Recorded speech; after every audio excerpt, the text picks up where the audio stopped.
Hey YouTube, iPhone Master. Doing a review on the Asus P5Q Deluxe. This is my new motherboard I'm using. I've actually been using it for about a month and a half, but get a good feel for the board. So, it cost me $200 at Fry's. It's got the 1600 frontside bus, DDR2 1200, and 100% Japan-made capacitors, which I don't think it really matters. It's the P45 chipset.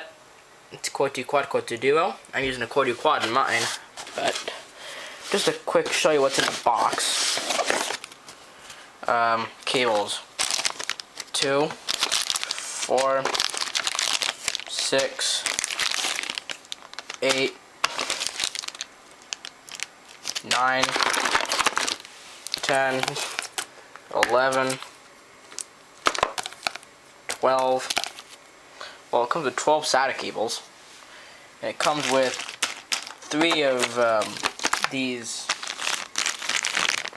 whatever, Molex to SATA connectors. It comes with a bunch of those. It's got the water cooling fan, which I'll be using soon. I'm looking to get a water cooler because I'm using quad core, you know. Driver disc comes with a sticker, but I already have the sticker. User guide.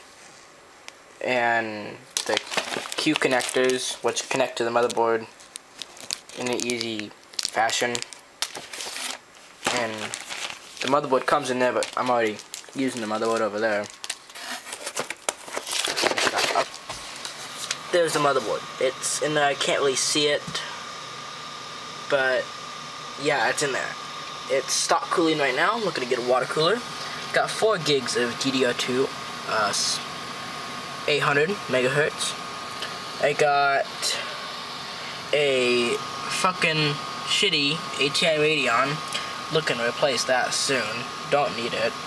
My CPU is overclocking from 2.88 gigahertz to 3 gigahertz right now. It is the Core 2 Quad. So overall, this board is pretty solid. I have overclocked it until my computer doesn't boot, and it overclocked further than my hardware can handle. I'm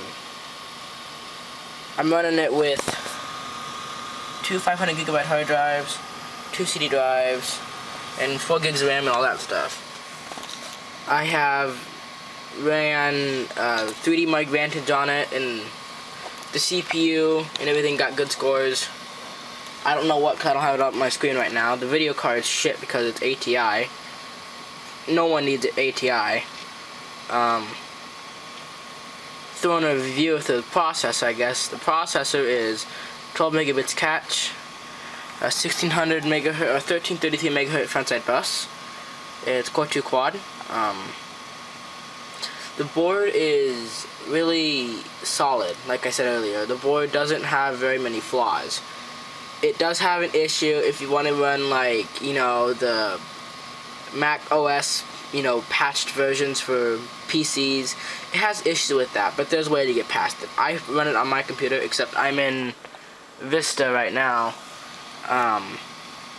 Its back connectors, well, let's see if I can see it. It's got 2 USB, 2, 4, 6. It's got 8 USBs on the board itself. It's got optical audio. It's got 2 Ethernets. It's got full 8-channel audio with it's got eSATA and FireWire. Can't probably see it. It's got SPDIF and PS2. It also comes with that bracket for extra USBs. That's got 3 ports on it.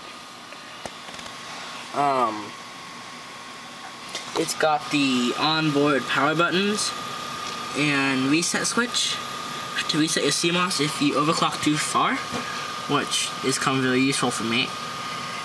It supports up to 16 gigs of non-ECC DDR2 up to 1200 megahertz in 4 DIMMs. It runs, it's pretty stable. I haven't had any issue with it. When I first got it, it required a BIOS update to work with the quad core. I had to use my old Pentium dual core to first boot the system because the BIOS wasn't supported for the CPU yet, but that was not a big issue. So if you guys buy this board, keep in mind that you make sure you have a second processor that's socket 775 in case you need to do flash your BIOS. I had that issue and I had to go through that. Wasn't that hard, just a little pan taking the heatsink on and off, but easy enough. The whole computer boots up from BIOS to Windows in about a minute and a half. If I overclock it, that can be even better. I'll show you a video on the overclocking later on. This is just a review. So you know, if you guys have any other questions about this board, let me know. I'll be happy to answer them. It does. Oh yeah, I didn't show this yet. It's got 3 PCI Express. The only thing is, it does not support SLI. So you can do NVIDIA, but you can only do single GPU solution. No, you can do a single card solution, but dual GPU. So if the card, like a GTX, has got 2 GPUs on it, well, that'll work. And otherwise, it's got PCI 1X, PCI Express, which I'm using, the regular PCI. Down there, it's got another PCI and 2 more PCI Expresses. This motherboard's also got something what they call Express Gate. If I come back over to the box real quickly. Sorry about the light. Well, yeah, see, Q Shield, it's basically just a much nicer I/O plate than most motherboards. It's got 16-phase power, which is good for overclocking, and so are the capacitors are really good too. There's just an example of the 16-phase power, cooling, and another kind of cooling. Whatever you want to call it.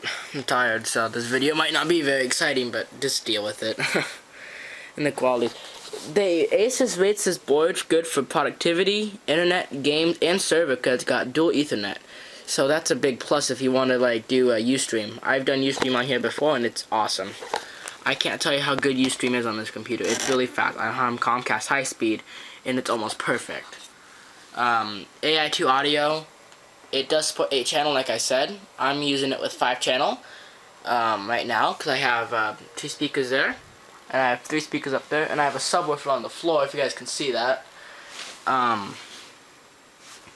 So that's about it. Like I said, oh yeah, here we go. I'm going to show you the back of the box. So, it's got socket 775, it's got frontside bus of 1600, it's a P5Q chipset, it's got DDR1200, it's got AI nap. I have yet to discover what that is. It's something where the computer goes to sleep and shuts it off completely, but then still keeps your stuff in memory. Kind of like hibernation, but it resumes a lot faster than hibernation does.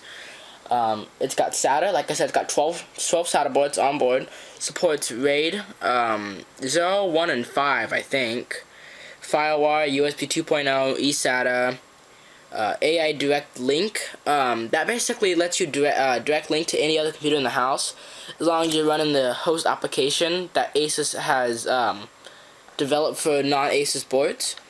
It's got gigabit a second Ethernet, 2 of them, PCI Express, 100% junk band capacitors, along with 8-channel audio, and easy to flash. Basically, you can flash it from a CD, a flash drive. You can even flash it directly from the hard drive, even though you're not in Windows. That's the Express Gate. Basically, you can check your email, you surf the web, or check anything without having to boot to Windows. Drive Expert is just good to keep your drive safe and running. An EPU6 engine is what makes it efficient and greener, as Asus calls it. Basically, it underclocks the CPU when you don't need it, and overclocks when you need the power. And there's kind of, I know it's fuzzy, but there's kind of just an example of what it's like. So, and it comes with the 3-year limited warranty. So, and the processor support is anywhere from an Intel Celeron Celeron dual core, which is only like $35, up to the Core 2 Quad, the highest one you can get. I don't know what that is at the top of my head right now. It's very compatible. Like I said, 16 gigs of DDR2, 677, 800, or 1200 megahertz. So if you have any other questions, don't be afraid to leave a comment or send me a message. Thanks.